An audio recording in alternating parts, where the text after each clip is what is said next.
വെണ്ടയ്ക്ക ഈ രീതിയിൽ ഉണ്ടാക്കി കഴിക്കുന്നോ? ഇഷ്ടാവോ? സൂപ്പ് ടേസ്റ്റാ.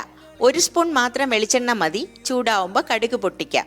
250 ഗ്രാം വെണ്ടയ്ക്ക കട്ട് ചെയ്ത് ചേർക്കാം. പാകത്തിന് ഉപ്പ്, 1/4 സ്പൂൺ മഞ്ഞൾപ്പൊടി ഇത്രയും ചേർത്ത് വഴറ്റി ഇതുപോലെ നിറം മാറി വരുമ്പോൾ 1 കപ്പ് ഉള്ളി, 10 വെളുത്തുള്ളി, 2 പച്ചമുളക്, കൂടെ ടൊമാറ്റോയും കറിവേപ്പിലയും ചേർക്കാം.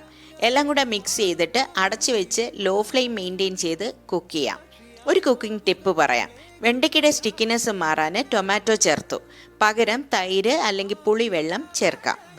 2 ടേബിൾ സ്പൂൺ നിലക്കടല, 2 ടേബിൾ സ്പൂൺ കടലപ്പരിപ്പ്, എരിവിനനുസരിച്ച് മുളക് ചേർത്ത് എണ്ണയില്ലാതെ വറക്കാം.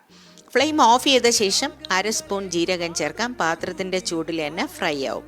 ഇത് പൊടിച്ച് പെർഫെക്റ്റായി കുക്കായിരിക്കുന്ന വെണ്ടയ്ക്കയിൽ ചേർത്ത് മിക്സ് ചെയ്താൽ മാത്രം മതി.